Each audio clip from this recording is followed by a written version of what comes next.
Assalamualaikum warahmatullahi wabarakatuh. Bismillah.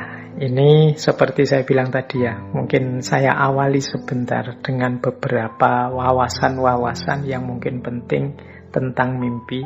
Karena bagaimanapun ini kajiannya, judulnya ngaji filsafat. Jadi saya tambah beberapa wawasan filosofis tentang mimpi. Jadi kalau harus dibagi mungkin ya, memahami mimpi ini, ada yang mengaitkannya dengan hakikat hidup ini, ada yang mengaitkannya dengan kondisi psikologis manusia, dan ada yang mengaitkannya ke aspek motivasional personal, seperti tadi yang akan kita bahas malam hari ini. Kita singgung sedikit-sedikit tiga aspek ini. Bagaimana mimpi itu hubungannya dengan hakikat hidup kita, bagaimana mimpi itu hubungannya dengan kondisi psikologis kita, dan nanti terakhir kita puncai kajian kita dengan bagaimana mimpi itu sebagai bagian yang membentuk diri kita, penciri kita.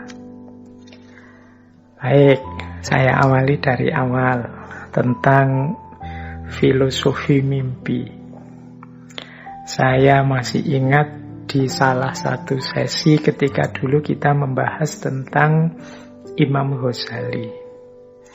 Jadi kalau teman-teman membaca misalnya kitabnya Imam Ghazali yang judulnya Al-Munqidh Minad Dhalal, di situ Imam Ghazali melakukan penjelajahan keilmuan, penjelajahan intelektual saat mengalami keraguan-raguan terhadap kebenaran yang pasti. Nah, di antara yang diulas oleh Imam Ghazali itu antara lain tentang mimpi.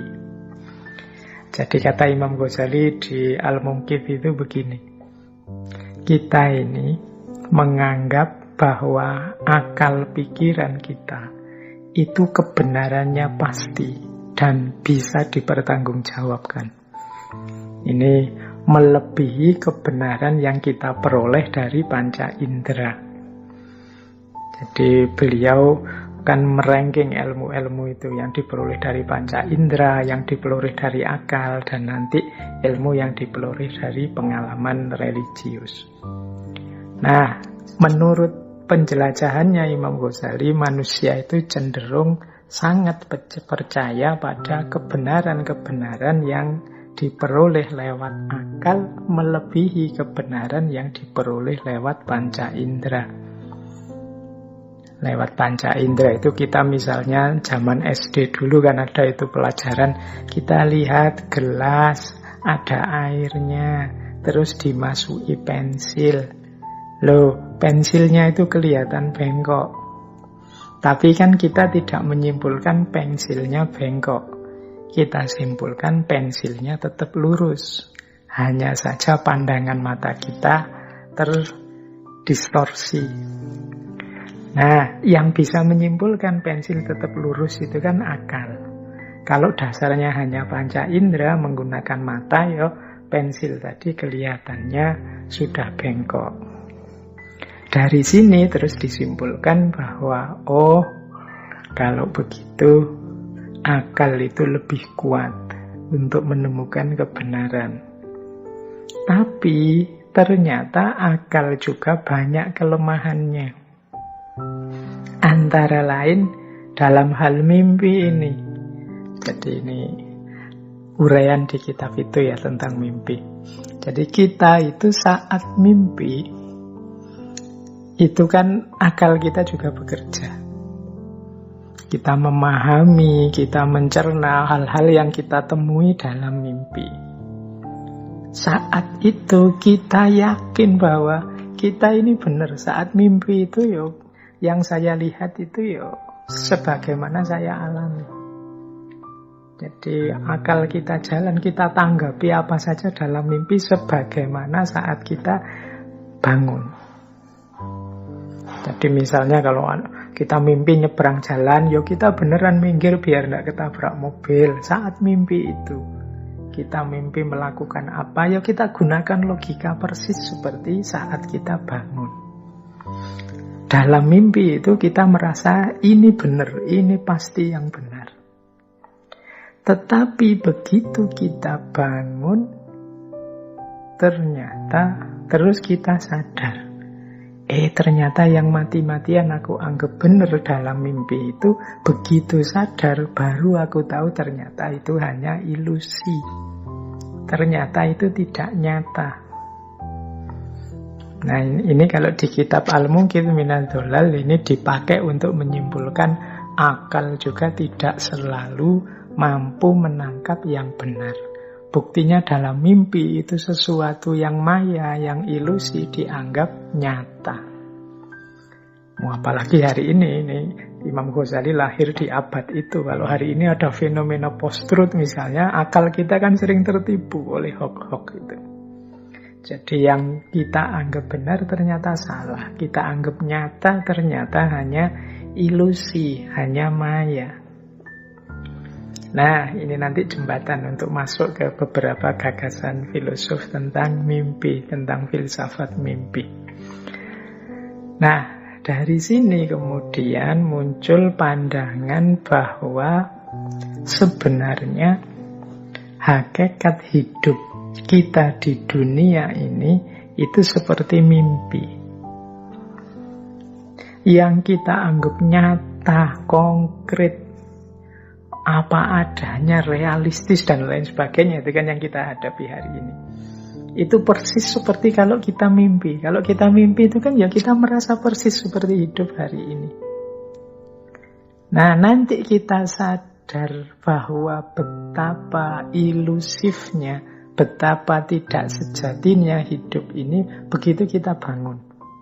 Nanti beberapa sufi menjelaskan ya orang bangun itu ya waktu kita nanti sesudah kita meninggal masuk ke alam barzah, alam yang lebih sejati, baru kita sadar, betapa dunia itu tidak penting, betapa dunia itu sifatnya maya, sifatnya ilusi saja. Makanya saya teringat ada satu kata-kata yang masyhur sekali. Ini saya belum berani bilang ini hadis, meskipun ada yang bilang hadis. Karena ada yang bilang juga ini sebenarnya qaulnya Ali bin Abi Thalib. Ada juga yang bilang ini sebenarnya qaulnya seorang sufi yang bernama Sahel Al-Tustari.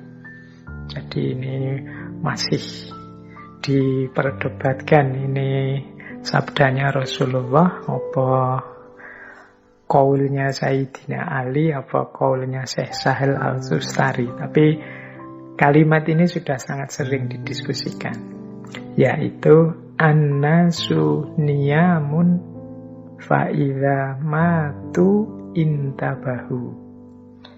Jadi manusia itu hakikatnya adalah tidur. Dan nanti saat dia meninggal, saat dia mati, intabahu, baru dia bangun. Kita hidup di dunia ini, hari ini kan rasanya, ya ini hidup beneran Pak, serius Pak. Saya juga sakit, saya juga gembira, jatuh bangun, nyata ini Pak, konkret. Persis sama ketika kita ngalami mimpi. Dalam mimpi kan kita juga begitu. Kita ya kalau sedih dalam mimpi ya nangis beneran. Kalau senang ya ketawa beneran. Tapi begitu kita bangun, baru kita sadar, walah ternyata tangisanku tadi malam itu ndak sejati, wong cuma mimpi. Ketawaku, senyum-senyumku tadi malam juga ndak sejati, wong cuma mimpi. Nah, dari qaul ini annasu niyamun fa'idha matu intabahu, manusia itu tidur, nanti kalau mereka bangun, kalau mereka mati baru mereka bangun. Nah, berarti sebenarnya mungkin saja dunia ini sifatnya seperti mimpi kalau kita tidur. Kita memang rasanya sih serius ini, tapi nanti begitu kita bangun kita baru sadar bahwa ini hanya ilusi. Kalau dalam dunia tasawuf, qaul ini sebenarnya diorientasikan agar kita jangan terlalu terikat oleh dunia.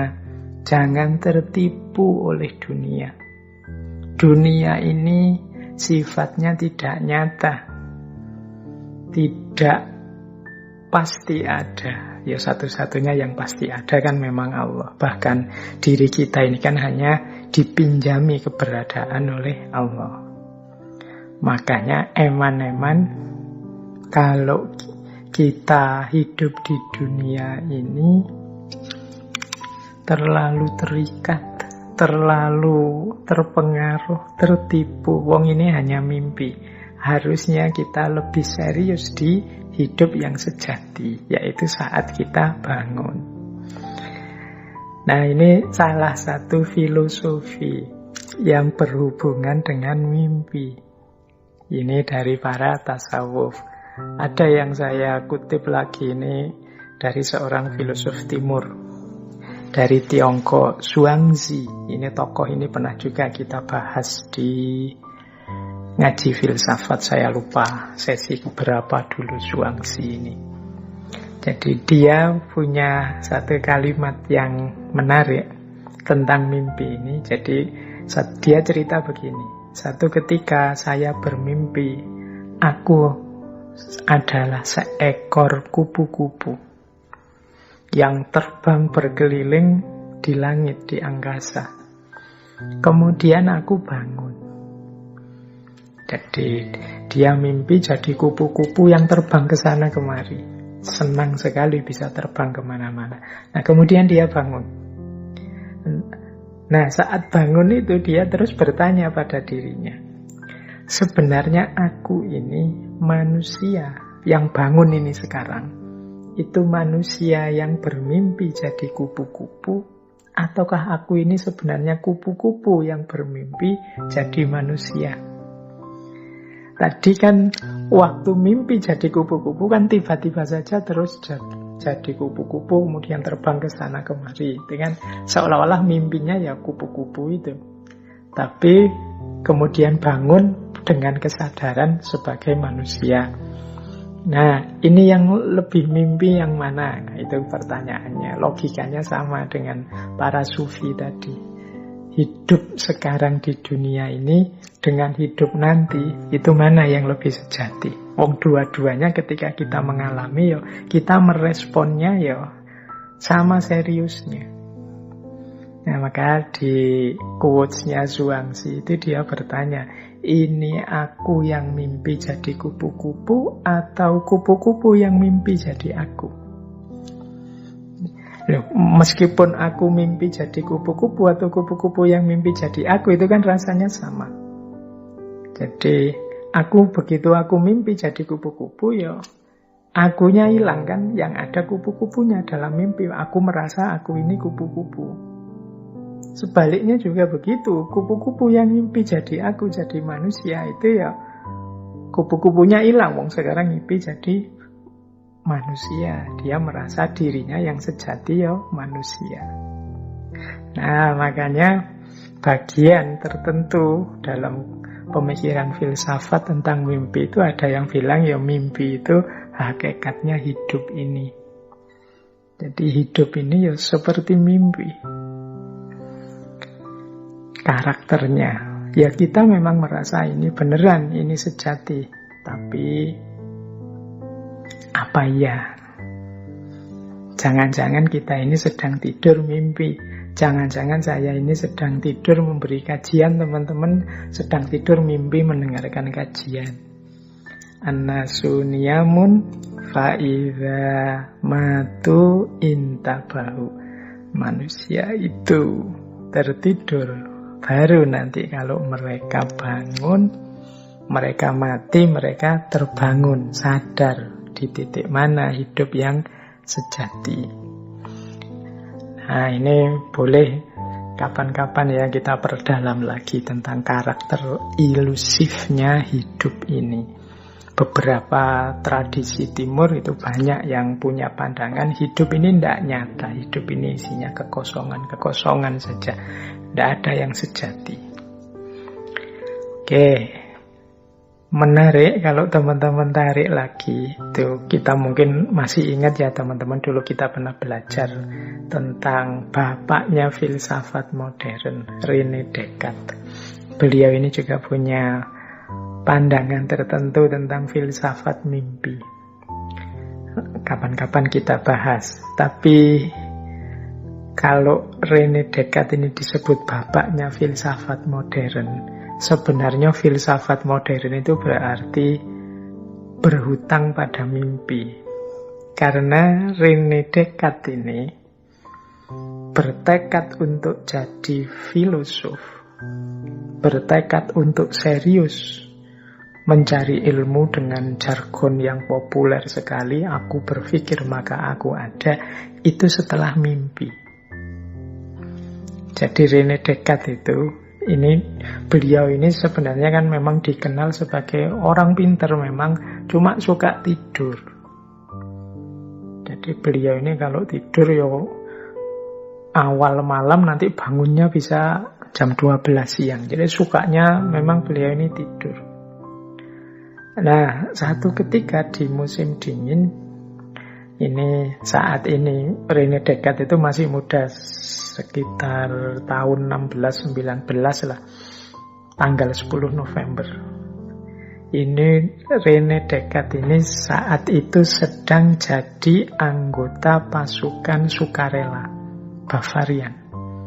Karena setelah beliau tinggal di Belanda, beliau tidak kerasan terus ikut pasukan sukarela. Meskipun tidak jelas sebenarnya, beliau juga merasa tidak ngerti kenapa ada perang, ini perang melawan siapa, alasannya apa. Tujuannya nambah wawasan saja dari beliau jajal ikut sebagai anggota pasukan sukarela perang.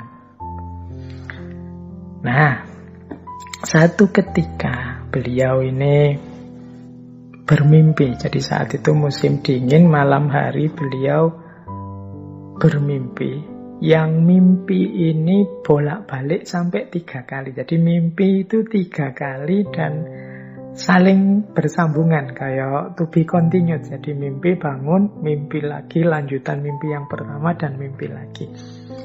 Jadi mimpi yang pertama itu beliau mimpi kena angin puting beliung sampai terlempar keluar. Jadi ceritanya beliau ada di dalam gereja, datang angin puting beliung, beliau terlempar keluar gereja dan jatuh ke tengah banyak orang. Ini mimpi pertama. Terus mimpi yang kedua, beliau bermimpi ada di satu ruangan dan tiba-tiba ruangan itu disambar petir, kena halilintar. Nah, kaget terus bangun. Ini mimpi kedua. Terus mimpi yang ketiga, beliau merasa sedang memegang setumpuan kertas yang halaman depannya, kalau dibaca terjemahnya dalam bahasa Indonesia itu judulnya tumpuan kertas ini, apa yang akan engkau ikuti dalam hidup ini. Jadi hidup seperti apa yang akan engkau ikuti. Nah, ini 3 mimpi dalam satu malam ini menarik bagi René Descartes yang saat itu musim dingin, beliau tercatat sebagai anggota pasukan sukarela. Terus dari situ terus beliau mencoba memahami tafsir mimpinya.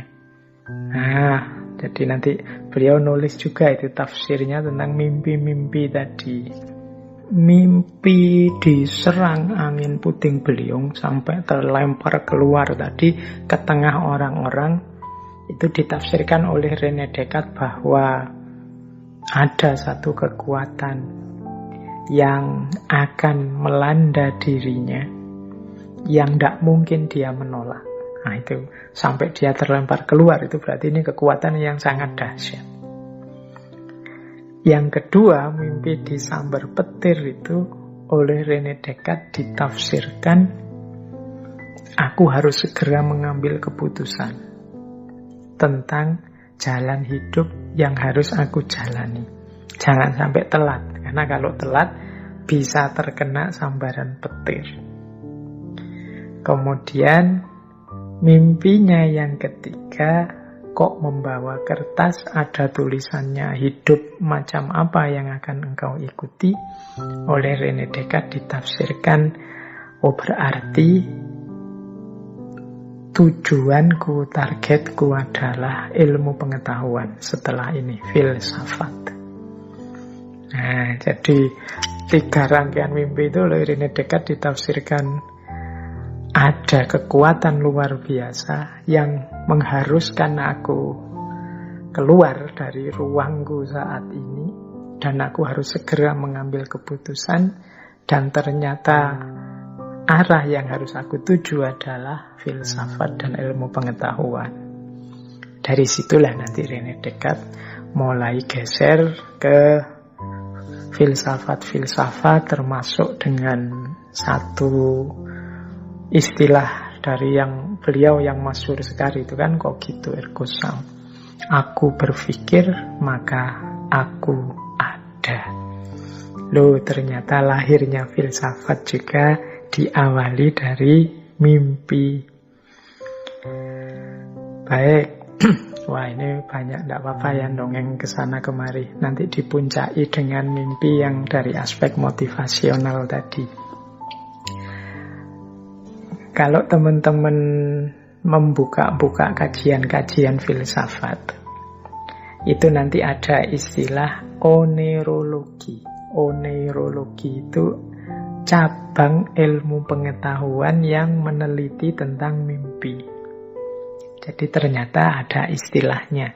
Oneirologi beda ya dengan tafsir mimpi. Kalau teman-teman mungkin kenalnya tafsir mimpi, seperti Nabi Yusuf yang dapat mukjizat bisa menafsirkan mimpi dengan tepat. Oneirologi ini membahas ontologinya mimpi.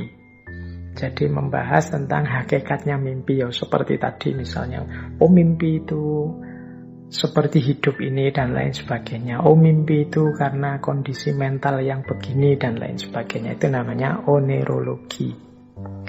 Oneirologi itu dari kata oneiroi. Oneiroi itu dari bahasa Yunani yang artinya mimpi. Jadi oneiroi itu pasukan dewa-dewa yang ngurusi mimpi.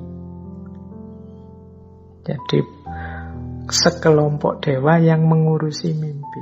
Oneira itu artinya memang mimpi. Jumlahnya 999. Makanya mimpi itu bisa macam-macam. Dewanya saja 999. Dari 999 ini yang paling masyhur ada 3, yaitu Morpheus, kemudian Ikelos, dan Phantasos. Morpheus itu yang bisa berubah jadi manusia terus masuk dalam mimpinya orang. Kalau Ikelos itu bisa berubah jadi hewan-hewan. Kalau Phantasos itu bisa berubah menjadi objek-objek alam. Ini 3 yang paling terkenal. Nah, 999 oneiroi, dewa mimpi, itu putranya Hipnos. Dewa Hipnos. Nah, teman-teman kenal istilah hipnotis ya. Hipnos itu artinya dewa yang menguasai tidur. Jadi hipnos itu tidur. Ya orang-orang kalau pas dihipnotis kan terus seperti orang ditidurkan. Karena memang dewanya dewa hipnos. Dewa hipnos itu dewa yang menguasai tidur. Nanti menarik kalau di Yunani dewa hipnos ini punya kembaran. Kembarannya dewa Thanatos. Kalau dewa Thanatos itu dewa kematian. Nah, dewa Hipnos, dewa Thanatos itu putranya Dewi Nyx. Dewi Nyx ini dewi malam. Ini istilah-istilahnya mungkin teman-teman akrab, cuma ini memang terinspirasi dari nama dewa-dewa Yunani.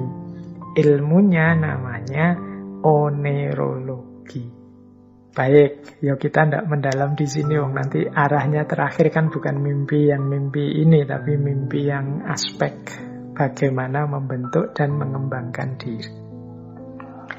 Dan pembahasan tentang mimpi ini ya sejauh yang saya tahu ada di semua horizon sosial, di semua horizon budaya.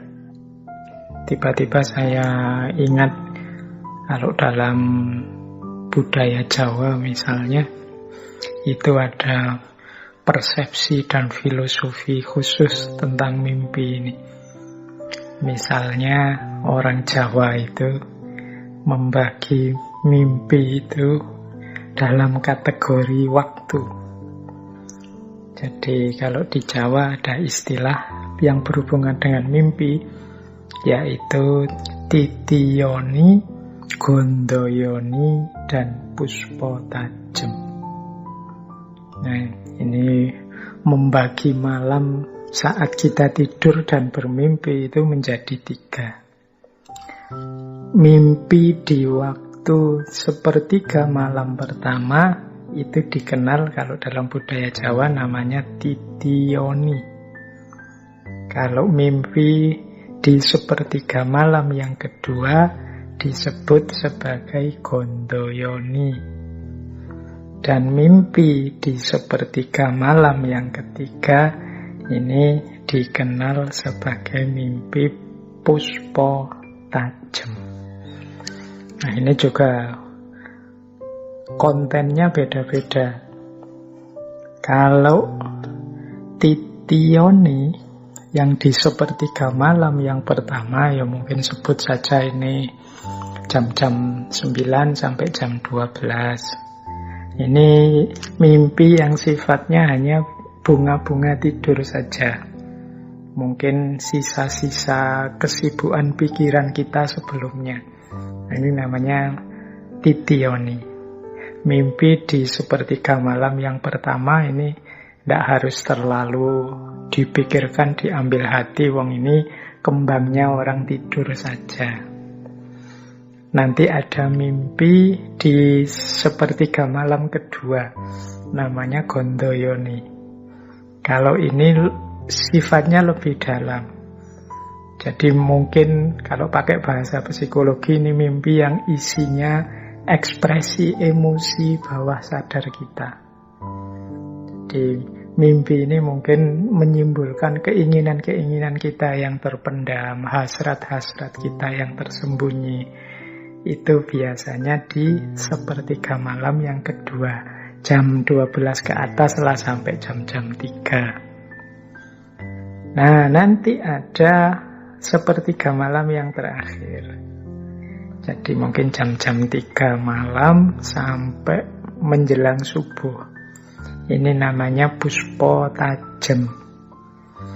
Nah, mimpi di sepertiga malam yang ketiga inilah yang bagi orang Jawa ini isinya petunjuk-petunjuk, isyarat-isyarat yang penuh makna. Jadi asal kita mampu membacanya, asal kita saat tidur juga dalam kondisi baik. Jadi tidur dalam kondisi baik itu ya misalnya kita tidur saat melakukan laku prihatin, puasa, kholwat, riyadhah, atau tidur diawali zikir dengan lahir batin kita bersih. Kemudian bukan tidur dalam rangka maksiat, dalam rangka iseng, dalam rangka dan lain sebagainya, tapi memang tidurnya itu tidurnya orang yang istirahat untuk melakukan ibadah laku prihatin yang lebih baik di setelah nanti bangun tidur. Jadi tidur kalau dalam agama yang jenisnya ibadah. Nah itu kalau ada mimpi di sepertiga malam yang terakhir namanya puspo tajem bagi orang Jawa. Dan ini isinya isyarat-isyarat, petunjuk-petunjuk. Baik, berarti kalau yang tidak dalam kondisi seperti itu, ya mungkin saja dapat isyarat, tapi bukan isyarat yang sifatnya positif. Kalau dalam hadis itu kan ada, misalnya teman-teman kalau masih ingat ada hadis riwayat Bukhari yang saya ingat itu, mungkin nanti bisa dicari di Sahih Bukhari. Rasulullah bersabda bahwa mimpi itu ada 3 macam. yaitu mimpi karena bisikan hati, atau mimpi karena gangguan setan, jin, atau mimpi yang isinya kabar gembira, isyarat dari Allah. Baik, ini ilustrasi untuk menunjukkan bahwa ada banyak filosofi, ada banyak makna kalau kita ingin menggali mimpi dalam perspektif memahami hakikat hidup ini, khususnya hubungannya dengan kedirian manusia.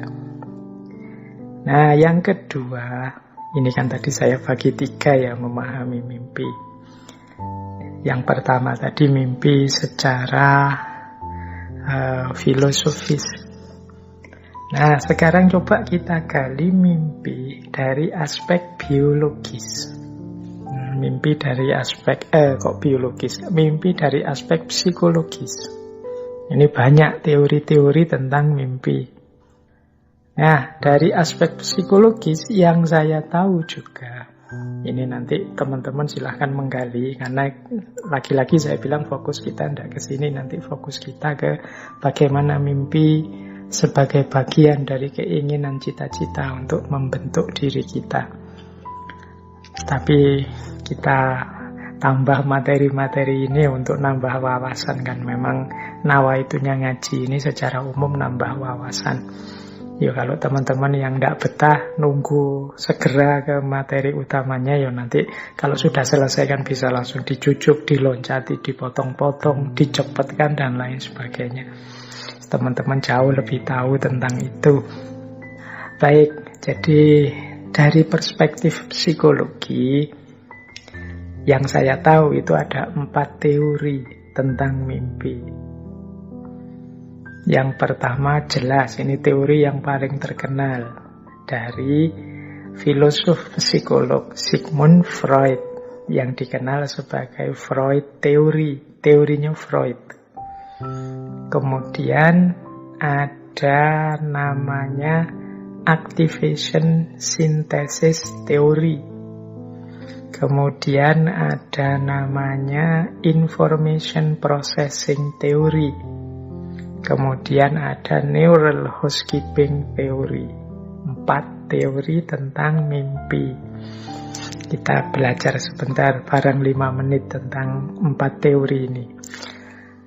Kalau teorinya Freud itu menganggap bahwa mimpi ini adalah cerminan dan desaan dari bawah sadar kita. Jadi kalau di Freud itu kan teman-teman mungkin masih ingat ya, membagi struktur kejiwaan manusia itu ada id, ada ego, dan ada super ego. Id ini yang sifatnya bawah sadar ini.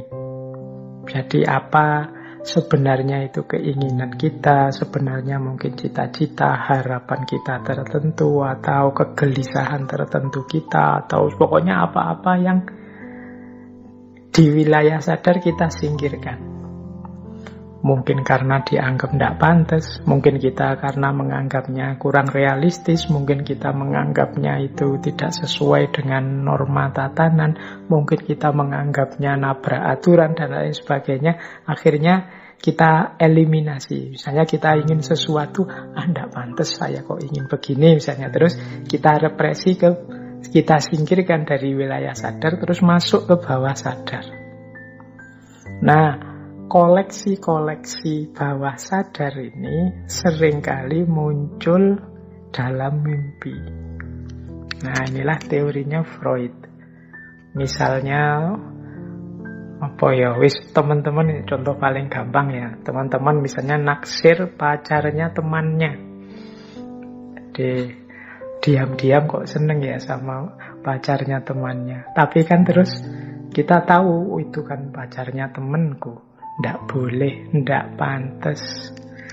Mosok aku terus ngerebut miliknya teman misalnya. Itu kan kita sendiri merasa itu sesuatu yang nggak patut, sesuatu yang nggak pantas, sesuatu yang nggak boleh. Akhirnya kita represi. Loh, koleksi represi yang kita tekan ke bawah sadar ini sangat mungkin nanti keluarnya di mimpi. Karena dalam kondisi sadar kita tidak berani mengeluarkannya. Nah ini teorinya Freud. Mungkin mimpi kita, mungkin kita lagi pacaran dengan pacarnya teman kita itu, atau ketemu, atau apa saja yang menyangkut tentang dia. Nah ini koleksi bawah sadar. Atau mungkin di masa kecil kita pernah mengalami apa yang kita kecewa luar biasa misalnya, itu mungkin keluar lagi dalam mimpi. Karena dalam dunia nyata kita mati-matian melupakan, tidak ingin ngangkat. Dalam saat sadar kita tidak ingin memunculkan itu, ya nanti munculnya dalam mimpi. Jadi mimpi ini kalau dalam teorinya Freud berarti menjadi cerminan, menjadi gambaran dari keinginan-keinginan kita yang terrepresi. Yang kalau di dunia nyata itu tidak berani kita tampilkan. Mungkin karena tidak boleh atau tidak pantas atau tidak etis dan lain sebagainya. Jadi justru ini yang sering jadi masalah. Kalau dalam teori psikoanalisisnya Freud. Jadi orang jadi stres, orang jadi baper, orang jadi mudah marah karena jiwanya tidak stabil. Mengapa jiwanya tidak stabil? Ada banyak keinginan yang direpresi, ditekan, yang bisa saja pada saatnya meledak terus lahir beberapa gejala-gejala yang hari ini mungkin kita sebut sakit jiwa. Nah, ini teori pertama. Berarti mimpi itu adalah cerminan atau desaan dari bawah sadar yang kita represi. Makanya dalam teknik-teknik psikoanalisis itu kan selalu dicari teknik-teknik untuk menggali, membongkar, membersihkan isi-isi yang ada di bawah sadarnya seseorang. Biar tahu sebenarnya aslinya orang ini yang dia pikirkan apa, yang dia gelisahkan apa, itu sebagian besar adanya di bawah sadar. Nah, yang kedua ada activation synthesis theory. Di teori yang kedua ini, mimpi itu semacam aktivitas-aktivitas otak kita yang bekerja menafsirkan sinyal-sinyal yang ada, mungkin memori-memori yang terkumpul di dalamnya, dan dimainkan secara random, secara acak, karena kita sedang tidak sadar. Jadi akal kita yang menangkap sinyal-sinyal melalui otak secara acak. Jadi ini yang membuat kadang-kadang kalau teman-teman mimpi itu kan ada banyak sekali hal yang tidak masuk akal. Meskipun saat mimpi kita menyikapinya biasa-biasa saja. Itu biasanya data A nyampur dengan data B, data C nyampur dengan data D. Ini kerja otak secara acak saat kita tidak sadar. Jadi ketika otak kita menafsirkan sinyal-sinyal informasi yang mungkin tersisa, mungkin ada dari saat ketika kita sadar.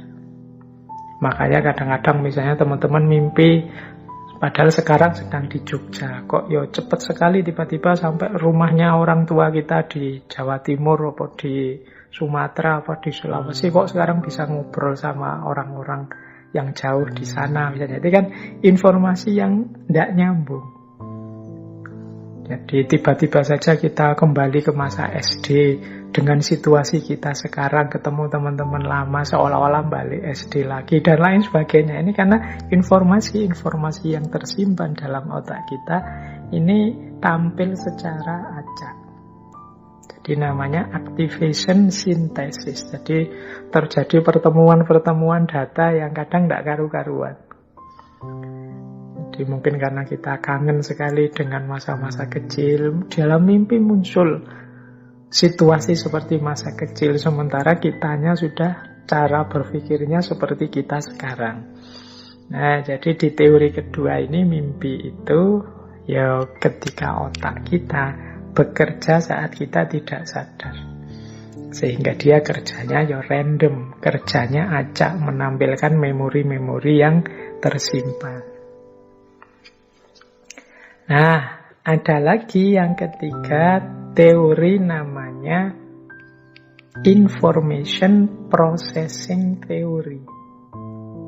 Nah, Information Processing Theory ini punya asumsi bahwa mimpi itu terjadi ketika orang sedang, kalau pakai bahasa Jawa mungkin kepikiran, atau kemarin kita pakai istilah overthinking. Jadi kita gelisah sekali memikirkan sesuatu. Kita menghabiskan banyak daya, banyak tenaga, banyak waktu mikir tentang sesuatu itu. Dan pada gilirannya sesuatu itu akan muncul dalam mimpi.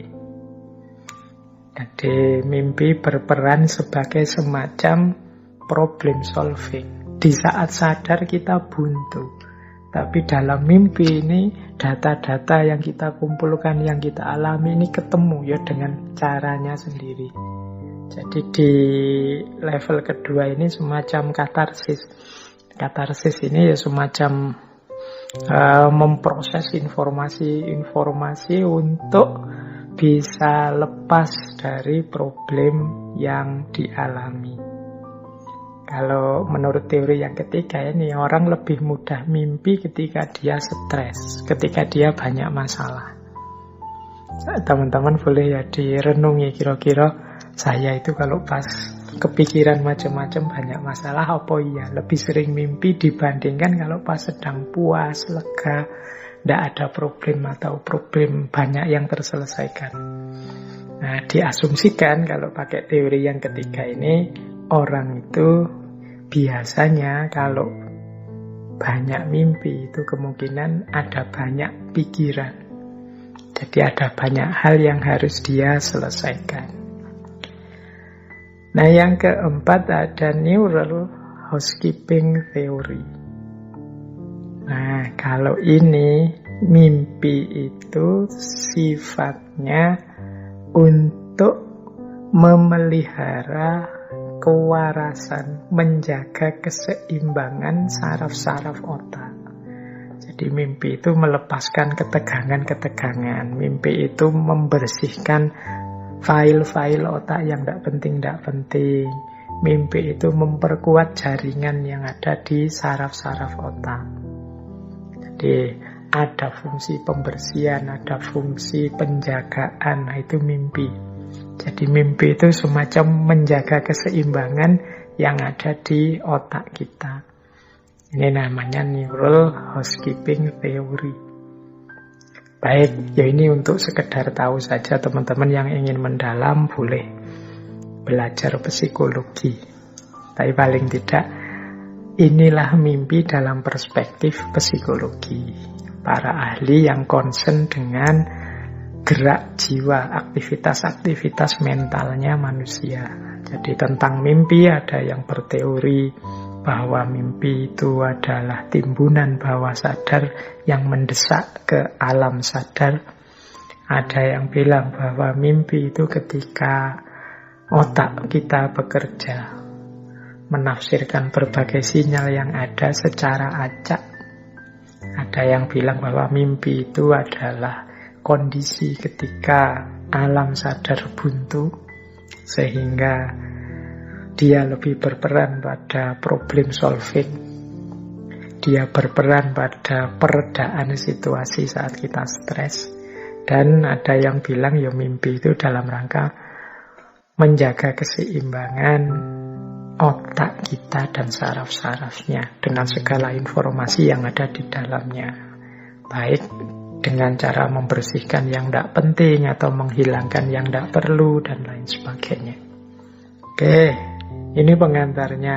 Wah, pengantarnya panjang sekali ya untuk materi kita malam hari ini. Padahal kita arahnya nanti tidak tentang psikologi, tidak tentang filosofi teologinya mimpi. Kita akan membahas mimpi sebagai bagian dari upaya kita membentuk diri.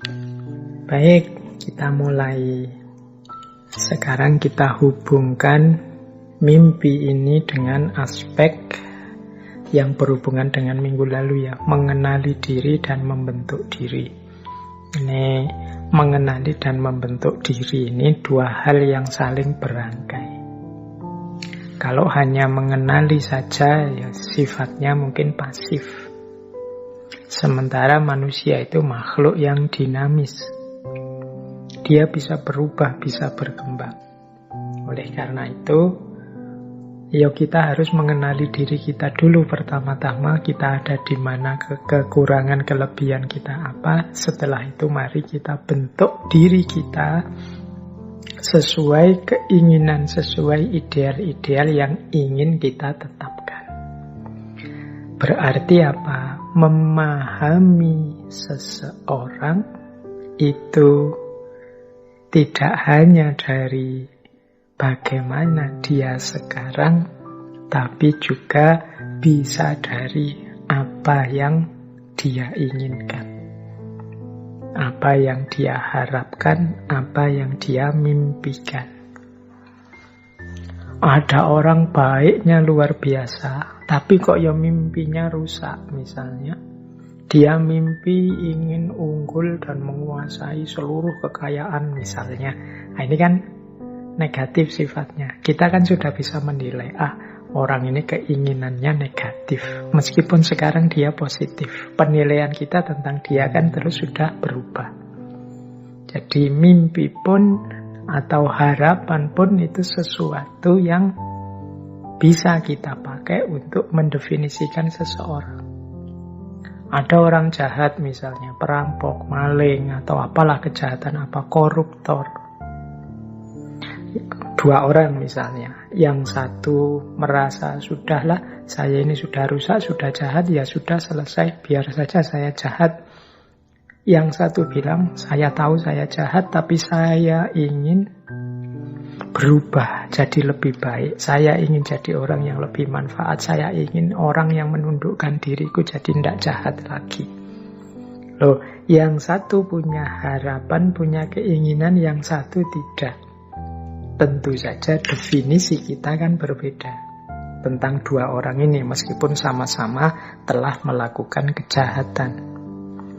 Jadi di titik ini bisa kita simpulkan, mimpi juga bisa kita pakai jadi ukuran untuk menilai, untuk memahami diri. Ya kalau sebagaimana judul bulan ini, Who Am I? Berarti mari kita pahami mimpi-mimpi kita. Loh Pak, kok tidak ada Pak? Saya tidak punya mimpi. Yo, mari kita berani bermimpi kalau begitu. Wong manusia itu dinamis ya. Mari kita pastikan dinamika hidup kita itu ke arah yang lebih baik. Nah, ke arah yang lebih baik ini kan namanya mimpi, harapan, cita-cita. Jadi mimpi malam hari ini kita definisikan sebagai harapan dan cita-cita. Mimpi adalah bentuk dari harapan dalam diri kita tentang masa depan. Mimpi adalah tujuan yang ingin kita wujudkan. Mimpi adalah dorongan dalam diri kita, motivasi dalam diri kita untuk berusaha, untuk mencapai sesuatu, meskipun banyak kesulitan. Jadi disinilah pentingnya mimpi. Kalau tidak ada mimpi, tidak ada harapan, tidak ada cita-cita, tidak ada keinginan, dunia ini pasti tidak berkembang. Dunia ini jadi sedahsyat ini hari ini itu pasti lahir dari mimpi demi mimpi yang terwujud. Baik, jadi disinilah pentingnya mimpi. Dengan mimpi kita jadi paham orientasi hidup kita. Dengan mimpi kita jadi tahu orang seperti apa kita. Ketika kita punya mimpi-mimpi terus kita baca, oh ternyata keinginanku itu ini. Oh ternyata aku ini lebih mengutamakan karir pekerjaan dibandingkan pasangan. Oh ternyata aku ini lebih mengutamakan kekayaan daripada jabatan misalnya. Oh, aku ini orang yang agama nomor 1, kalau jabatan nomor 2. Ini kan bisa kita deteksi dari mimpi-mimpi dan harapan kita. Sayangnya, ini sayangnya ya, banyak di antara kita yang tidak sadar dengan mimpinya atau tidak mau bermimpi. Seperti saya bilang, banyak orang yang pokoknya mengalir saja lah Pak, dijalani, pokoknya situasi yang terjadi apa diikuti saja, nanti kalau ada peluang ya diambil. Kan banyak yang punya prinsip seperti ini. Padahal kalau kita punya cita-cita, kalau kita punya mimpi, ini kan alamat kita akan serius berjuang, berusaha mewujudkan mimpi itu. Kita tidak akan mau mengalir saja. Kita ingin hidup ini versi yang kita inginkan. Jadi penting bagi kita untuk sadar apa keinginan kita, kemudian mau berjuang mewujudkannya. Itulah namanya mimpi. Ya mungkin memang kadang-kadang karena dorongan situasi tertentu, kita ini tidak berani bermimpi. Sebenarnya kalau kuliah jurusan saya ini Pak, bisa sih Pak, di antara profesi yang ditawarkan untuk jadi dosen misalnya, untuk jadi diplomat, duta besar misalnya, itu kalau di rumusan kurikulumnya begitu Pak. Tapi kok saya tidak berani Pak matok jadi duta besar, matok jadi dosen misalnya. Wong saya itu orangnya begini. Itu kan menunjukkan kita tidak berani, bermimpi saja tidak berani. Mungkin karena situasi hari ini yang membuat kita pesimis. Tapi apapun situasinya, harusnya tetaplah kita berani matok mimpi. Atau kalau tidak mau pakai istilah mimpi, cita-cita wis. Kita kan sering didorong, didesak, yuk punya cita-cita. Kalau orang itu tidak punya cita-cita, tidak punya keinginan, dia tidak tahu mengarahkan layar kemudinya kemana. Dia tidak tahu orientasinya hidup itu dijalankan kemana.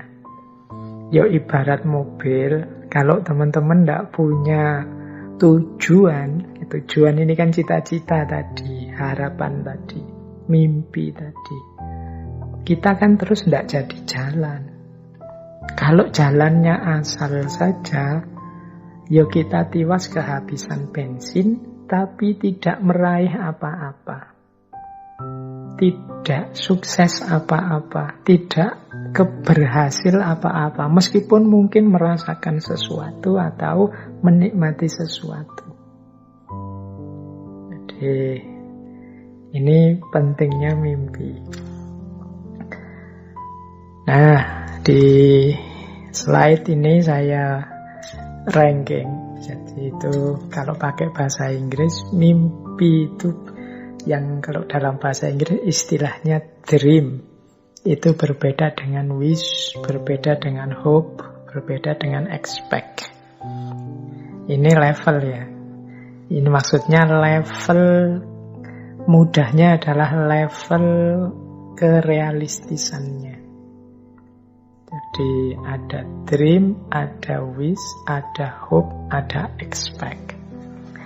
Kalau mimpi, ini sifatnya kerealistisannya paling kecil karena biasanya formatnya paling besar.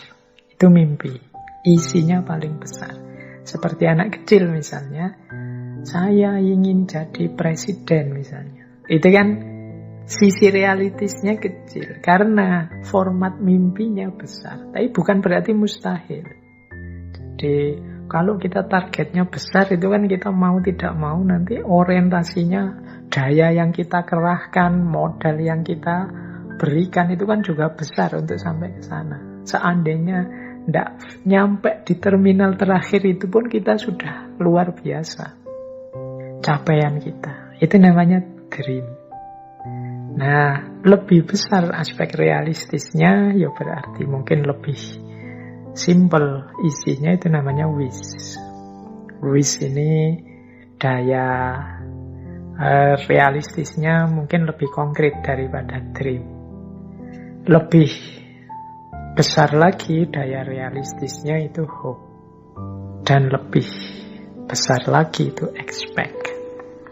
Kalau expect itu untuk hal-hal yang sederhana, misalnya, saya setelah kajian ini mau ngopi dulu di kafe. Dan itu kan, ya wong saya punya uang, kendaraan ada, teman-teman juga ngajak, jadi deh. Itu kan I expect itu bisa paling besar.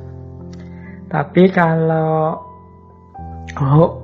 hope itu mungkin sebenarnya ya saya ada uang, teman-teman juga ngajak, tapi setelah kajian ini saya ada kesibukan lain sebenarnya. Bukan tidak bisa saya tinggalkan sih, tapi kalau saya tinggalkan besok saya repot ini. Itu hope.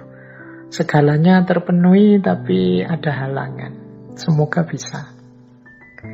Nah, kalau wish itu mungkin setelah kajian ini saya pengen ngopi sih di kafe, tapi kok ya ndak ada temen yang ngajak, uang juga tinggal sedikit sebenarnya. Berangkat sendiri khawatir malam-malam gini, nanti kalau ada kelitih gimana misalnya, itu wish. Nah, kalau dream itu misalnya, kapan-kapan ya saya ingin ikut ngaji filsafat offline di sana bareng teman-teman. Setelah kajian saya ngopi asik misalnya, rasanya. Sementara teman-teman yang punya niat seperti ini itu sedang tidak di Jogja, atau mungkin malah di luar Jawa, atau mungkin dari luar Indonesia yang ikuti kajian filsafat. Itu kan agak jauh orientasinya untuk bisa ngopi setelah ngaji filsafat misalnya. Nah, ini mungkin bisa levelnya dream. Jadi makanya tadi lebih kita definisikan dream itu ke arah cita-cita, harapan yang besar, harapan yang jauh, target jangka panjang, yang kalau dibaca sekilas itu rasanya apa mungkin ya, tapi kalau saya berjuang mungkin sajalah. Itu masih dream mungkin. Kalau jalurmu benar nak, bisa kamu nanti jadi presiden misalnya. Itu levelnya masih dream. Dream itu bukan sesuatu yang mustahil, cuma memang butuh perjuangan panjang dan berat. Kita juga begitu, membentuk diri kita juga kan butuh perjuangan panjang dan perjuangan yang tidak ringan. Baik, ini untuk memahamkan saja skalanya. Jadi mudahnya begini loh. Kita merancang tujuan dalam hidup kita, merancang target-target, cita-cita, itu ada kalanya jangka pendek yang segera bisa kita wujudkan, ada kalanya jangka menengah, ada kalanya jangka panjang. Tentu saja jangka panjang ini skopnya jauh lebih luas, lebih besar. Target-target besar. Kalau sekarang mahasiswa kemudian, Pak, saya cuma ingin lulus saja nanti tepat waktu. Nah, itu mungkin termasuk jangka pendek. Sekarang sudah semester 6 misalnya, lulus tepat waktu paling ya setahun setengah lagi pasti sudah bisa lah. Pak, saya ingin dapat istri yang solehah, saya ingin dapat istri yang bisa diajak kerja keras bareng-bareng misalnya. Ini mungkin semacam jangka menengah.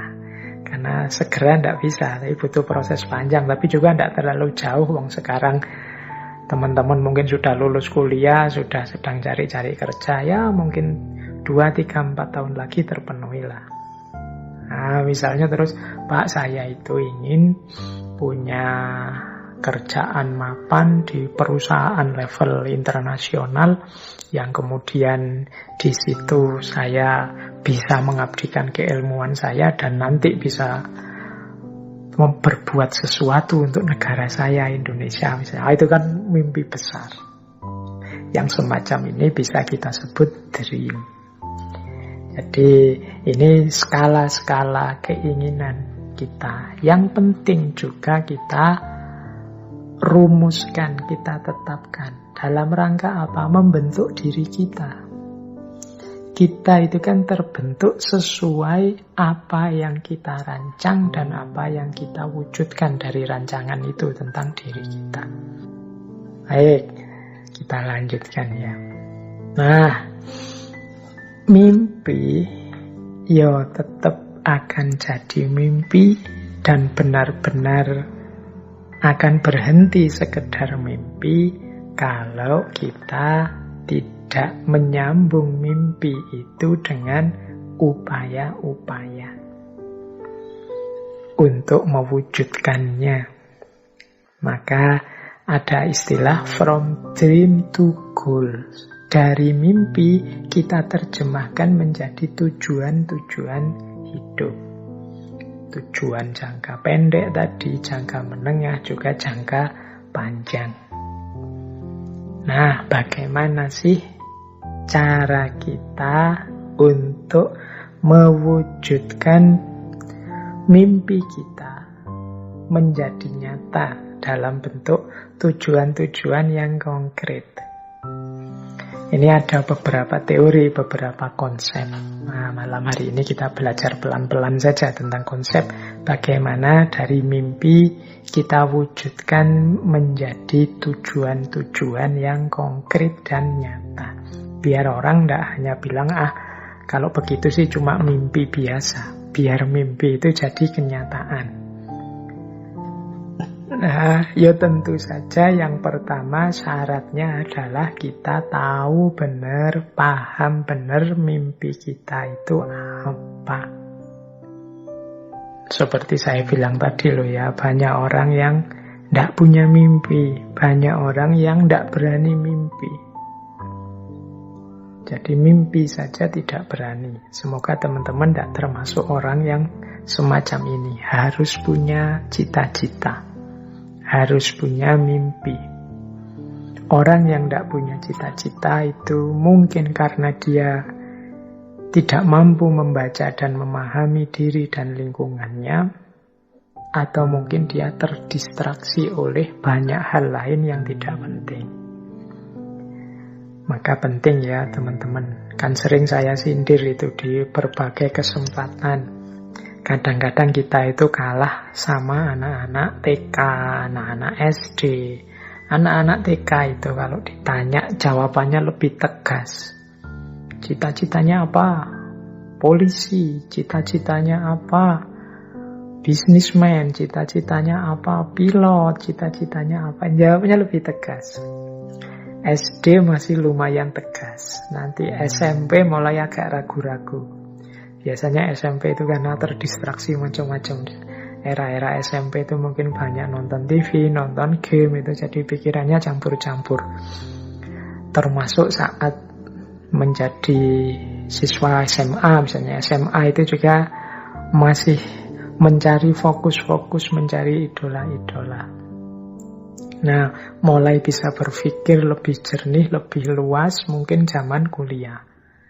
Tapi begitu ngerti macam-macam zaman kuliah muncul ketakutan-ketakutan, ketidakpercayaan diri. Wah, iya sih dulu waktu kecil tegas sekali bilang pingin jadi pilot, pingin jadi polisi. Sekarang mulai pesimis. Apa ya bisa? Apa ya mampu? Apa yang mungkin? Dan lain sebagainya. Akhirnya tidak berani mimpi. Jadi baik, beranilah mimpi. Ini pertama, syarat pertama. Ini tidak akan jadi kita lanjutkan kajiannya kalau teman-teman tidak memulai berani bermimpi. Kalau sudah punya mimpi, ya jangan diam. Harus berusaha lebih jauh untuk mewujudkannya.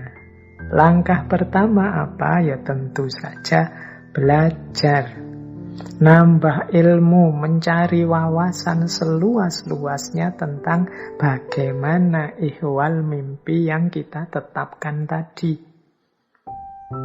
Kalau mimpinya adalah kayak tadi, bekerja di perusahaan multinasional, perusahaan level internasional, atau cita-citanya mendirikan kampus sendiri, atau cita-citanya apalah mimpi-mimpi, itu kan kita harus belajar caranya, belajar isinya, belajar ihwal mimpi kita tadi.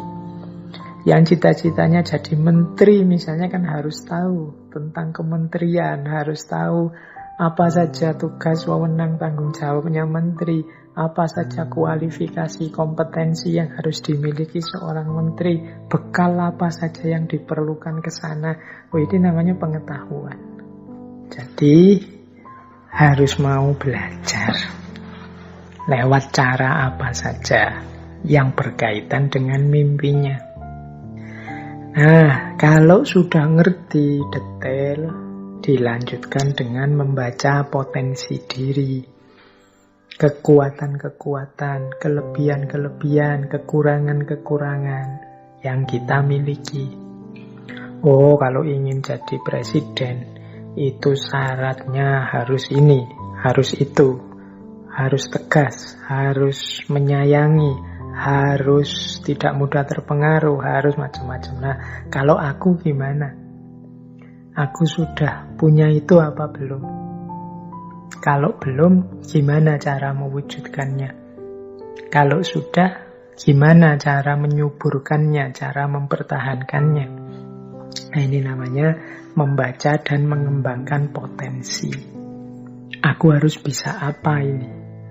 Agar mimpiku terwujud sejak sekarang. Jangan nunggu nanti. Jangan nunggu besok-besok aja Pak, saya masih muda. Ndak. Wong mimpi itu kan kita target ke depan. Semakin lambat kita memulai prosesnya, ya semakin jauh dia terwujudnya. Jadi ayo dimulai sejak sekarang. Sedikit demi sedikit kita lengkapi segala kemampuan, segala skill yang dibutuhkan untuk mewujudkan mimpi tadi. Jadi ini yang ketiga, kita perlu memupuk potensi diri.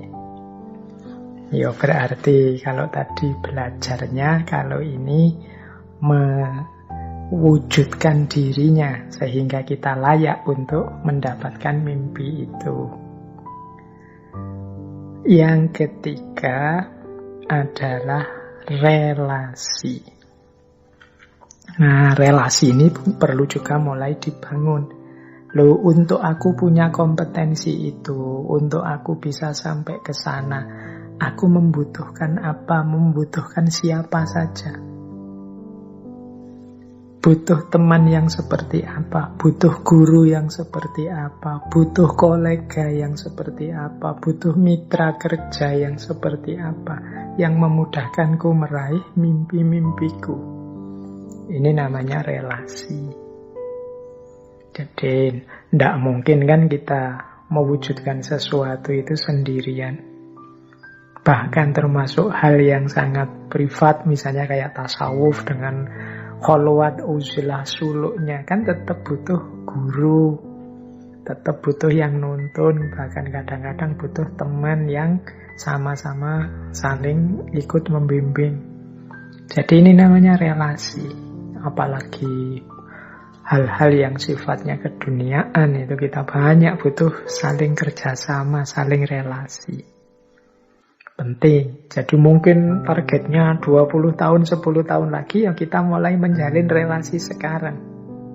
Wah, ini saya ini butuh orang yang ngerti hukum ini. Wah, mulai cari teman-teman yang ngerti tentang hukum. Wah, saya butuh yang ngerti tentang ini. Kalau profesiku menuntut kecanggihan aspek IT ini. Wah, saya harus punya relasi yang ngerti IT. Karena belajar sendiri mungkin tidak nyampe. Sulit aku. Ah, itu relasi namanya. Jadi kalau sudah ngerti potensi kita, kita juga merancang relasi-relasi yang kita butuhkan, kita perlukan. Kemudian destinasi. Destinasi itu tahap demi tahap yang tujuan yang harus kita lewati. Ya, destinasi itu tujuannya. Oh, untuk bisa aku jadi nanti puncaknya presiden, itu kan pertama-tama aku harus misalnya sekarang ya jadi anggota partai. Setelah jadi anggota partai, atau ada sih jalur yang lain, jadi orang yang sangat berprestasi sehingga dilirik partai-partai. Nah, ini tak ambil yang mana dua jalur ini sesuai potensiku misalnya. Sebelum ke sana harus punya pengalaman, mungkin jadi kepala-kepala daerah dulu lah untuk anunya aja. Ini namanya target-target, destinasi-destinasi untuk cita-cita puncaknya jadi presiden misalnya. Nah itu kita juga merancang ke sana. Harus jelas tangga demi tangga yang akan kita lewati. Nah, terus jangan berhenti juga, langkah selanjutnya melakukan evaluasi. Jadi evaluasi itu sudah benar enggak sih? Wong saya tadi bilang wong manusia itu dinamis. Siapa tahu di tengah jalan kita harus ganti mimpi misalnya. Wah iya ya, kalau zaman saya kecil dulu ini profesi ini menjanjikan. Tapi sekarang ternyata tidak. Malah menyulitkan, wah harus ganti ini. Nah, itu terus kan dievaluasi itu kan, mungkin digeser sedikit. Semula presiden, terus mungkin cita-citanya jadi sudahlah ketua MPR juga tidak apa-apa lah, berarti harus ini jadi evaluasi. Semula cita-citanya bisnismen, level internasional, kemudian wah ini sekarang agak sulit ke sini, digeser sedikit lah.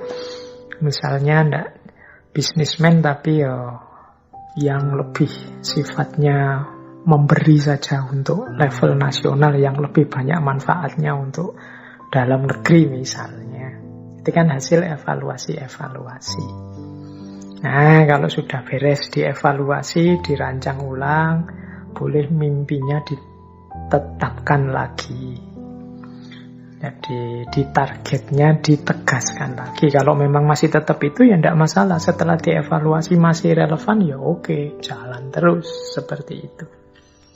Nah inilah gunanya siklus dari from dream to goal. Jadi bagaimana kita dari mimpi menjadi nyata. Biar tidak kayak acara TV zaman dulu yang mimpi kali ya. Jadi tidak hanya sekedar mimpi, tapi kita ada upaya-upaya mewujudkan mimpi itu. Kalau mimpi kita besar, ya seandainya terpenuhi 80%-nya saja, itu kan sudah luar biasa.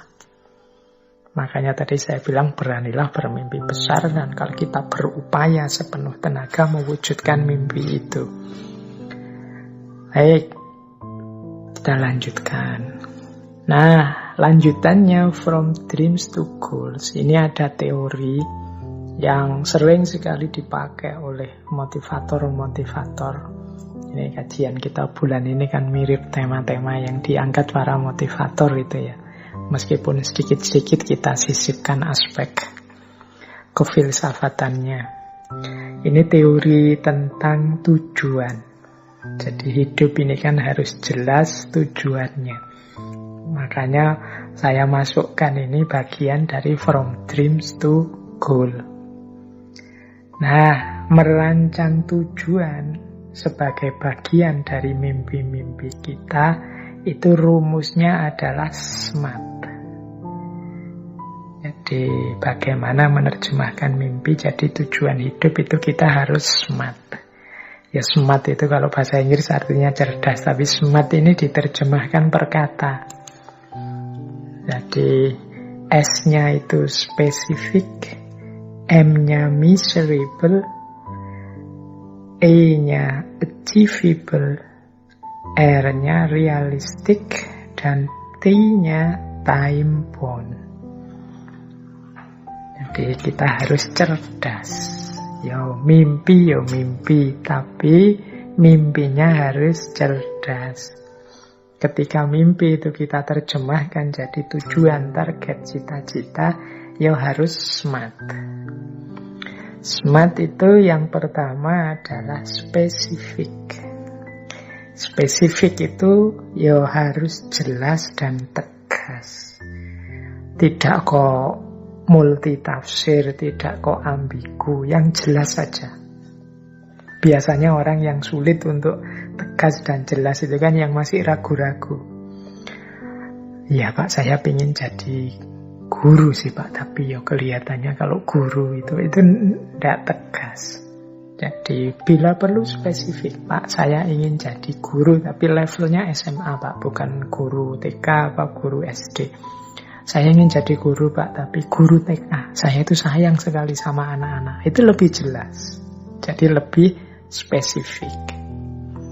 Jadi jangan target yang tidak jelas, yang kadang nanti menyulitkan kita. Ini yang pertama. Jadi bermimpilah, targetlah sesuatu yang jelas dan tegas. Saya, Pak, targetnya juara 1 apa? Saya targetnya jadi pimpinan di sini. Saya targetnya punya kekayaan minimal sekian. Itu spesifik namanya. Jadi mengingatnya lebih mudah. Mencapainya dan mengukurnya juga lebih mudah kalau kita tegas dan jelas. Kalau kita tidak tegas, tidak jelas, itu nanti bingung sendiri.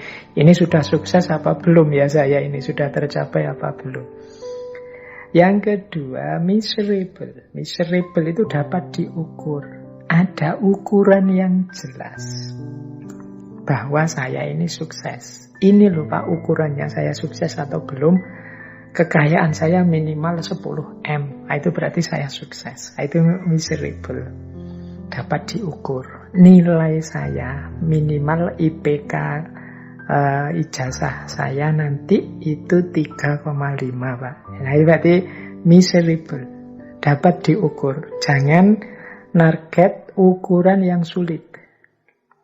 Ya saya ukurannya pokoknya, Pak, teman-teman saya bahagia saja, saya selesai. Wah, itu sulit nanti. Teman-temanku bahagia itu kan ya ukuran kebahagiaan orang kan kita susah untuk mengukurnya. Tapi bikin parameter yang mudah dipahami. Saya jadi guru TK, Pak. Ya ukurannya pokoknya diterima di sekolah TK di wilayah tempat saya tinggal sudah alhamdulillah, Pak. Nah, itu miserable. Atau jauh dari tempat saya sekarang asal masih di Pulau Jawa ya oke lah, Pak. Itu namanya miserable. Masih bisa diukur. Jangan sesuatu yang tidak bisa diukur. Jadi misalnya kan sering kan kita misalnya cita-citanya apa? Saya ingin jadi orang yang berguna bagi nusa, bangsa, agama. Nah itu ya, ini bukan jelek, bagus. Cuma kan ngukurnya itu sulit. Gitu. Jadi nanti itu kita benar-benar sudah jadi orang yang berguna bagi nusa, bangsa, agama. Itu cirinya apa? Buktinya apa? Itu kan kadang-kadang saya ada 1-2 mahasiswa itu yang mengalami kegelisahan, krisis identitas. Kemudian ngadep, kemudian ngejak ngobrol. Terus dia bilang, Pak, saya ini sedang pencarian loh, Pak. Saya sedang ingin menemukan sesuatu. Nah, itu biasanya kalau ditanya dengan model SMART ini dia kesulitan. Misalnya kalau ditanya, oke, saya bantu pencarianmu. Yang kamu cari itu apa? Nah, itu dia mulai bingung. Kebenaran kah? Kebaikan kah? Atau apa? Itu biasanya terus mulai bingung ketika tidak spesifik. Kemudian cara mencarinya seperti apa? Kemudian ukuran bahwa kamu sudah menemukan itu apa? Apa kepuasanmu saja? Ataukah sesuatu yang menggembirakanmu? Ataukah yang menggembirakan orang tuamu? Ataukah yang seperti apa ukurannya? Nah, itu aspek miserable. Yang ketiga, achievable. Achievable itu bisa diraih sesuai dengan kemampuan kita, masih dalam jangkauan kita. Itu achievable. Jangan mencita-citakan sesuatu yang tidak achievable. Misalnya, Pak, saya ingin 3 tahun lagi desa saya ini menjadi ibu kota Indonesia karena kemajuannya. Misalnya itu yang tidak achievable. Pak, saya ingin semoga 5 tahun lagi saya bisa bersaing di bursa pencalonan presiden misalnya. Nah sekarang kamu semester berapa? Semester 1, Pak. Ya, kelihatannya tidak achievable.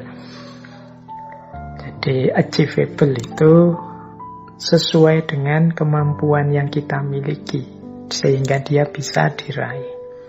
Yang keempat, R, realistis. Ini lanjutannya achievable. Jadi nyambung dengan kenyataan. Jadi kalau achievable itu lebih banyak berhubungan dengan orangnya. Kalau ini ya bukan sesuatu yang tidak berhubungan dengan realitas. Jadi realistis. Ya realistis sajalah sesuai dengan situasi hari ini. Nah, itu namanya realistis. Saya ingin jadi Perdana Menteri di Indonesia. Ya kelihatannya ya masih belum ada Perdana Menteri. Wong sistem kita presidensial, tidak realistis. Saya ingin Indonesia ini hanya ada satu agama saja. Semua agama yang lain silakan, tidak realistis. Sejak nenek moyang kita itu sudah Bhinneka Tunggal Ika, beragam, malah jadi kacau. Jadi smart, cerdaslah. Dan yang terakhir T itu time bound. Time bound itu punya batas waktu yang jelas. Jadi jangan menetapkan cita-cita yang sampai kapan saja Pak. Itu biasanya terus kita jadi malas. Coba ditarget dengan rentang waktu yang jelas. 20 tahun lagi Pak, saya ingin sudah jadi orang yang mapan secara ekonomi sehingga bisa membantu orang lain. Itu time bound. Jadi ada batas waktu yang jelas. Jadi ini tips-tips sebenarnya untuk kita bisa bermimpi secara lebih realistis sehingga mimpi itu bisa kita wujudkan biar tidak jadi mimpi belaka. Jadi ini from dreams to goal. Baik, kita lanjutkan tentang filsafat mimpi. Nah, sekarang kita masuk ke gagasan para filosof ya. Malam hari ini saya membawa 2 tokoh, 3 lah, yang membahas tentang mimpi secara filosofis dari aspek motivasional personal. Tadi saya ambil dari Khalil Gibran, kemudian Erich Fromm, dan juga Paulo Coelho. Nah, ada beberapa pandangan yang menurut saya menarik dari Khalil Gibran, ya tentu saja dari buku-buku yang dia tulis yang berhubungan dengan mimpi. Nah, misalnya ini kita potong-potong quotes-quotes-nya saja yang mewakili gagasan utamanya. Jadi kata Gibran, kemarin adalah kenangan pada hari ini. Dan besok adalah mimpi pada hari ini. Jadi hidup itu kita hari ini itu isinya 2. Kenangan tentang masa lalu dan harapan tentang masa depan. Jadi kalau kita menjalani hidup ini dengan memanfaatkan 2 hal ini secara optimal, insya Allah hidup kita ini terarah, terukur, dan optimal. Kenangan tentang masa lalu membantu kita untuk tidak jatuh pada kesalahan-kesalahan yang sama di saat ini. Kemudian harapan terhadap masa depan akan membantu kita untuk kita jelas orientasi hidup kita, jelas kemana hidup ini kita arahkan dan kita kembangkan. Jadi yesterday is but today's memory and tomorrow is today's dream. Berarti 2 variabel ini vital dan penting. Kenangan atau memori dan mimpi. Orang yang tidak punya memori, dia tidak akan bisa mengenali dirinya. dia tidak ingat kemarin-kemarin dia itu siapa, seperti apa dirinya, maka orang yang tidak mengenali dirinya, sulit dia berjalan dengan benar ke depan. Kemudian orang yang tidak punya mimpi, tidak punya harapan, apalagi dia tidak tahu kemana harus berjalan, wong dia tidak punya tujuan. Oleh karena itu, hidup kita semoga masih lengkap isinya. Yo, memorinya kuat dan mimpinya juga jelas. Nah, ini pelajaran pertama dari Khalil Gibran. Pelajaran kedua dari Gibran adalah menunjukkan pentingnya mimpi. Kata Gibran, the most beautiful among men is he who turns his dreams into silver and gold. Orang yang paling menyedihkan adalah dia yang mengubah mimpi-mimpinya menjadi perak dan emas. Nah, ini sindiran untuk kita sebenarnya. Banyak di antara kita yang melupakan mimpi, menggadaikan mimpi, membuang mimpi kita hanya demi kesenangan sementara. Biasanya untuk kenikmatan-kenikmatan ekonomi. Makanya itu istilahnya silver and gold. Jadi untuk kesenangan hari ini kita lupakan target besar kita yang sudah kita rancang ke depan. Ini bagi Gibran orang yang sangat menyedihkan, bahkan orang yang most beautiful, paling menyedihkan, paling patut dikasihani. Karena orang yang tidak punya mimpi itu kan orang yang berhenti, tidak berkembang. Mimpinya digadaikan hanya untuk emas dan perak. Nah, semoga kita tidak jadi orang seperti ini. Bukan berarti gold and silver itu tidak penting, bukan berarti ekonomi tidak penting, bukan berarti kesejahteraan tidak penting. Tapi jangan sampai mengalahkan mimpi-mimpi kita. Bahkan harusnya ekonomi, emas, perak itu jadi kendaraan kita untuk mewujudkan mimpi, bukan sebagai pengganti mimpi-mimpi kita. Nah, ini pelajaran dari Khalil Gibran. Yang ketiga, aku lebih suka menjadi seorang pemimpi di kalangan orang-orang yang rendah hati, yang punya visi untuk diwujudkan, dibandingkan menjadi penguasa, pemimpin di kalangan orang-orang yang tidak punya mimpi dan keinginan. I prefer to be a dreamer among the humblest with vision to be realized than Lord among those without dreams and desires. Aku lebih milih jadi pemimpi di kalangan orang-orang biasa, tapi punya visi untuk diwujudkan, daripada jadi pemimpin penguasa orang-orang yang tidak punya mimpi dan keinginan. Kita jadi pemimpin tapi di tengah orang-orang yang tidak punya mimpi, tidak punya keinginan, itu kita akan sangat berat.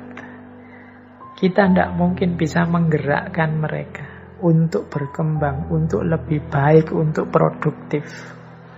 Mending jadi pemimpi di tengah orang biasa yang punya visi untuk diwujudkan. Jadi pemimpi itu kan maksudnya orang yang punya target besar, meskipun tidak punya modal besar. Among the humblest, orang-orang biasa saja tapi punya visi. Orang yang punya visi, punya mimpi, punya cita-cita, ini pasti punya semangat, punya gairah untuk bergerak jadi lebih baik. Sehingga kata Gibran, wis lebih enak jadi pemimpi yang punya visi meskipun di kalangan orang biasa daripada jadi pemimpin di tengah orang-orang yang tidak punya mimpi, tidak punya keinginan. Ini selisih satu huruf antara pemimpi dan pemimpin. Mending jadi pemimpi saja, berarti ada hal yang ingin diwujudkan, ada mimpi-mimpi yang ingin diaktualkan, dibandingkan jadi pemimpin tapi tidak punya mimpi, tidak punya keinginan. Berarti kita akan mandek, tidak bergerak. Nah, ini beberapa dari Khalil Gibran ini menegaskan pentingnya mimpi. Terus, beliau juga menyatakan seperti ini. They tell me, if you see a slave sleeping, do not wake him, lest let he be dreaming of freedom. I tell them, if you see a slave sleeping, wake him and explain to him freedom. Mereka bilang padaku, kalau engkau melihat seorang budak tidur, jangan dibangunkan dia, biarkan dia bermimpi tentang kebebasan. Aku bilang pada mereka, kalau engkau melihat seorang budak tidur, bangunkan dia dan jelaskan padanya tentang kebebasan. Nah, pernyataan yang ketiga ini selaras dengan tadi yang kita sampaikan, mimpi jangan biarkan hanya jadi mimpi. Dia harus diupayakan, diwujudkan. Jadi ini kan ada drama yang dibuat oleh Gibran. Jadi orang-orang bilang padaku, kalau melihat seorang budak kok tidur, biarkan budak tidur ini, biarkan dia mimpi tentang kebebasan. Karena kasihan, dalam hidupnya yang nyata dia tidak bebas. Kata Gibran malah sebaliknya, bangunkan dia. Kalau engkau lihat budak yang tidur, bangunkan dia dan jelaskan padanya tentang kebebasan. Biar dia bergerak, berjuang untuk mencari kebebasan. Karena apa gunanya mimpi yang berhenti hanya jadi mimpi? Mimpi harus diwujudkan dengan upaya-upaya agar menjadi nyata. Nah, ini quotes dari Khalil Gibran. Dia juga menyatakan begini, he who pass not his days in the realm of dreams is the slave of the days. Ia yang tidak melalui hari-harinya dalam realitas mimpi, dia menjadi budak bagi hari-harinya. Maksudnya apa? Orang yang tidak punya mimpi, orang yang tidak punya cita-cita, hakikatnya dia jadi budak dari situasi sekelilingnya, dari hari-harinya.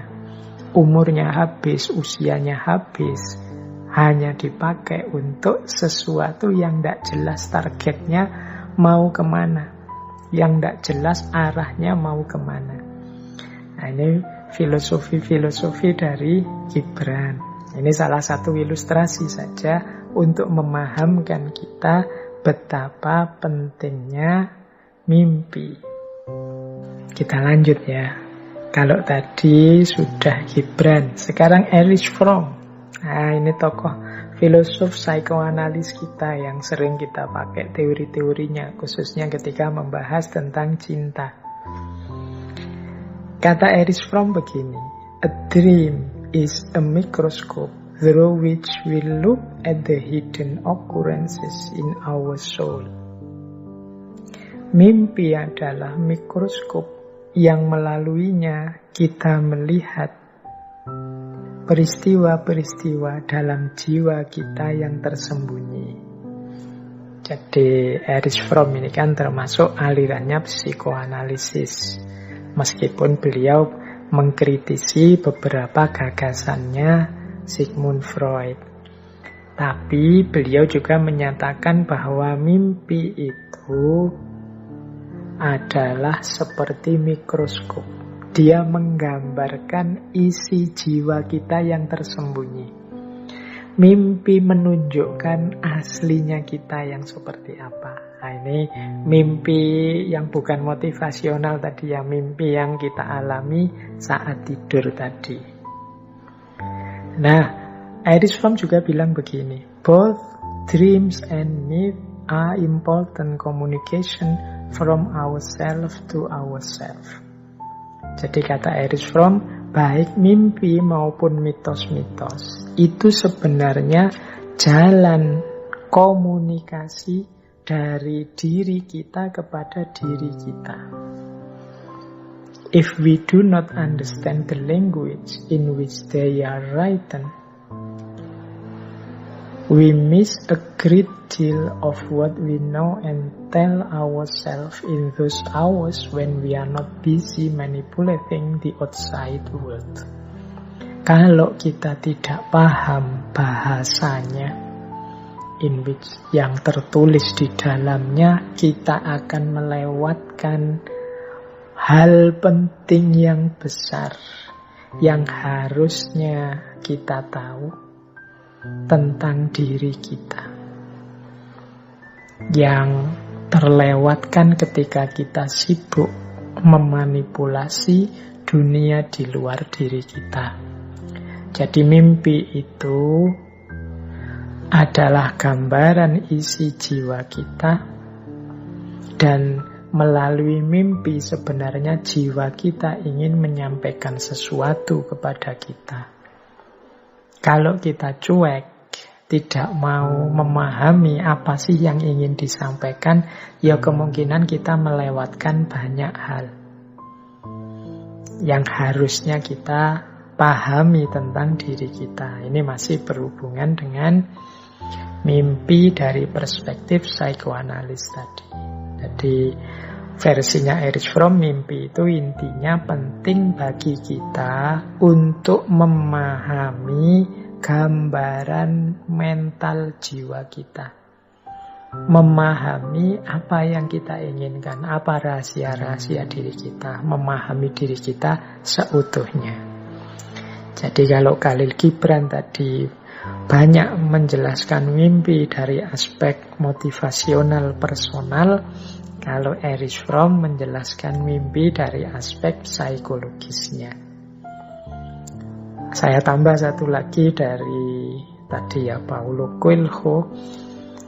Dia bilang begini, remember your dreams and fight for them. Ingat-ingatlah mimpi-mimpimu dan berjuanglah untuk mimpi-mimpi itu. You must know what you want from life. Engkau harus tahu apa yang engkau inginkan dalam hidupmu. There is just one thing that makes your dreams become impossible. The fear of failure. Jadi hanya ada satu hal yang membuat mimpimu tidak mungkin, yaitu ketakutanmu sendiri akan kegagalan. Jadi kita hidup harus punya mimpi dan berjuang mewujudkan mimpi itu. Pasti berhasil, karena yang menggagalkan mimpi kita itu hanya satu, yaitu apa? Ketakutan kita sendiri akan kegagalan. Karena kita takut gagal, biasanya terus kita tidak berani bermimpi. Baik, itu beberapa perspektif filosofis tentang mimpi selain yang saya jelaskan di awal-awal tadi. Terakhir, masih ada waktulah kurang lebih 15 menit. Kita ambil beberapa tips ya. Ini lagi-lagi tips motivasional untuk kita bisa bermimpi yang benar dan mewujudkan mimpi yang benar. Jadi ini semacam rangkuman tadi dari berbagai uraian yang saya sampaikan di depan. Ini hal-hal konkret apa yang kita lakukan kemudian sehubungan dengan mimpi dalam rangka kita membentuk diri kita secara positif. Yang pertama, pasti dan tentu saja kita harus punya mimpi.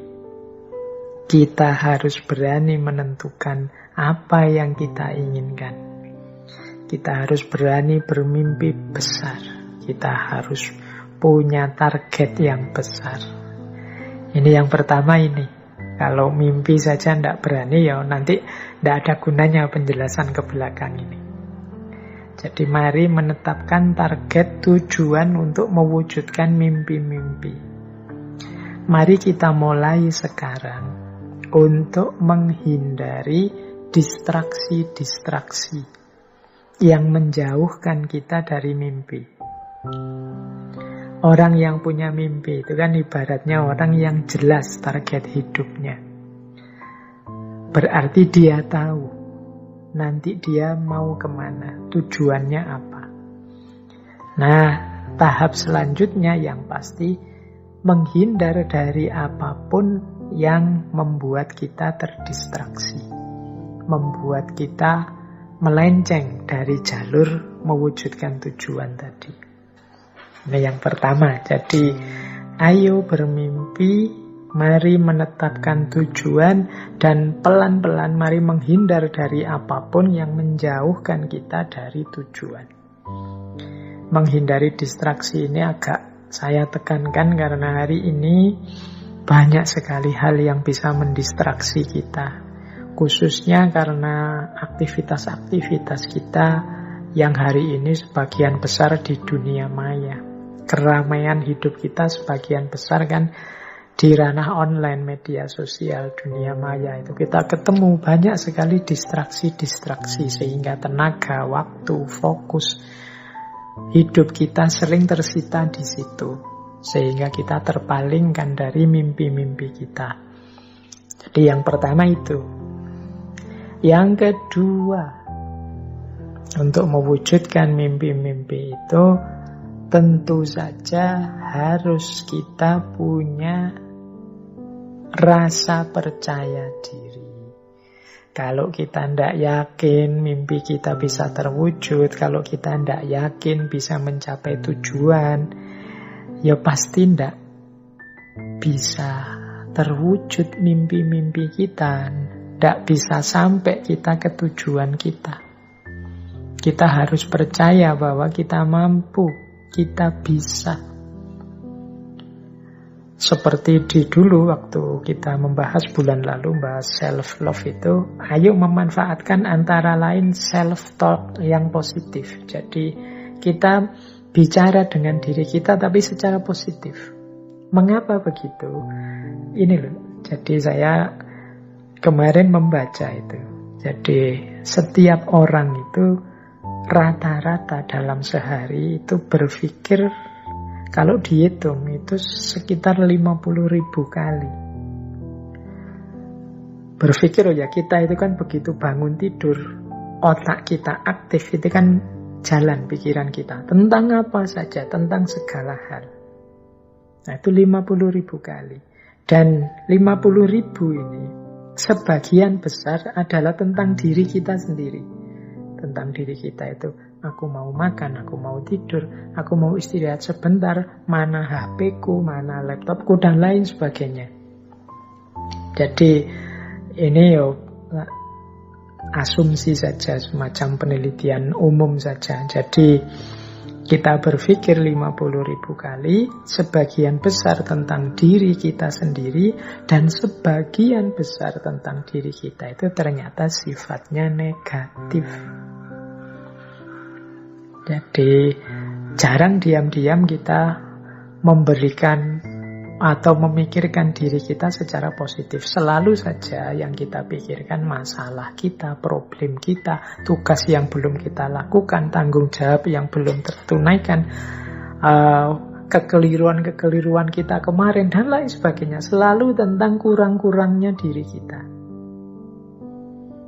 Akibatnya apa? Ya otak kita terpengaruh dengan itu. Jadi dia tidak bisa memberikan 100% dayanya untuk membentuk kita dalam versi yang terbaik tentang diri kita. Wong kita pakai otak ini untuk selalu menegaskan di mana kurang kita, di mana masalah kita, di mana problem kita terus-menerus. Bukan berarti salah, tapi kalau sebagian besar sifatnya negatif, ya tentu saja kemudian terbentuk pandangan diam-diam, atau mungkin kalau bahasanya Freud tadi, di bawah sadar kita, bahwa kita itu banyak sekali kekurangannya, serba tidak sempurna, kita itu lemah. Akhirnya diam-diam kita ini jadi orang yang tidak percaya diri. Nah, makanya disinilah pentingnya.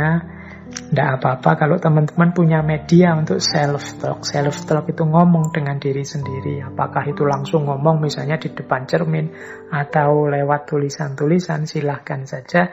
Beri afirmasi-afirmasi positif terhadap diri kita untuk kita bisa membangun rasa percaya diri.